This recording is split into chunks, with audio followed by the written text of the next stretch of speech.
All right, another tip for you guys building these actuators. So on your end cap, this is plastic. You have to be real careful unless you bought the aluminum ones from Lynn, the CNC jobbers. You need to tap the end of this for the M10. So the way that I actually did this was I actually used this big screw and I put a piece of tape on it and set my depth. And I'm just using a big screwdriver and just doing this ever so gently. So I'm just actually threading this in, starting it just a little bit, and then just gradually just spinning that in, spinning that in, spinning that in, slowly by hand while holding the actuator so it doesn't flop around. Just all feel. I wouldn't use a drill here, just use this by hand. Once that's done, I'm then taking 2 nuts, putting them on the end of the stud, threading them backwards, tightening them together, and then just threading that stud right in, and then putting the end of the clevis right on, threading that right in, as you see there, and that's creating the completed end cap. So that's just the tip on how to do these. These aren't hard. I don't have my tripod set up, otherwise I'd show you guys how to do that. Actually, you know what? I can't set up my tripod. I'll be right back. Okay, so back to as I mentioned. Want to use the metric screw, big screwdriver for some good leverage. You want to put it in the end cap, kind of hold it, line it up square. Just thread it ever so gently so it starts. It's a little difficult to start. I actually have the actuator up against the wall. I'm using my deep freezer here in the garage to put this on.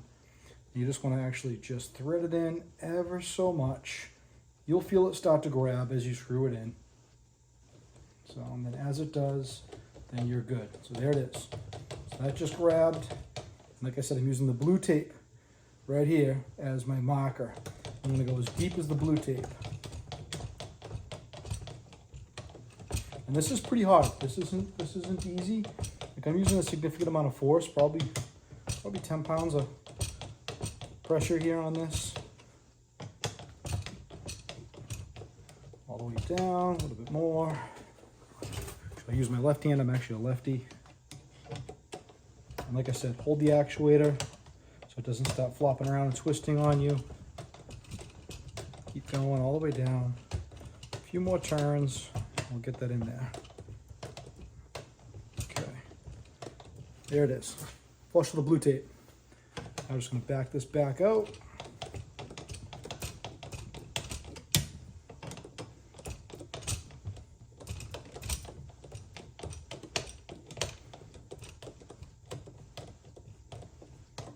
All the way back out. And that's probably, if I had to guess on the depth, 25 millimeters.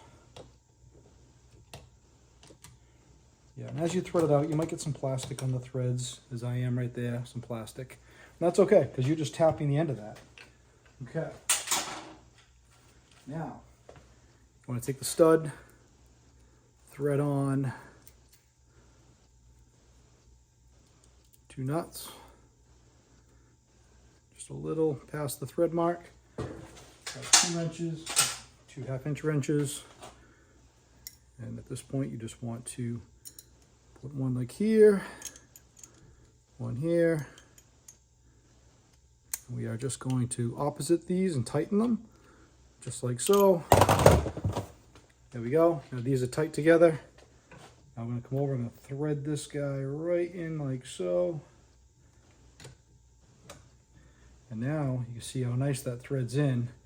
That's super strong, which is good. We're going to thread that down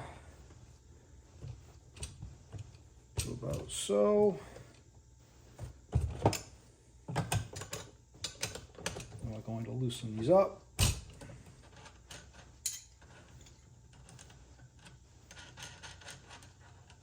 Okay. And there is your stud installed. Take your clevis mount. Tighten that right in. No Loctite required here. This is actually a pivot joint. You just want to go on.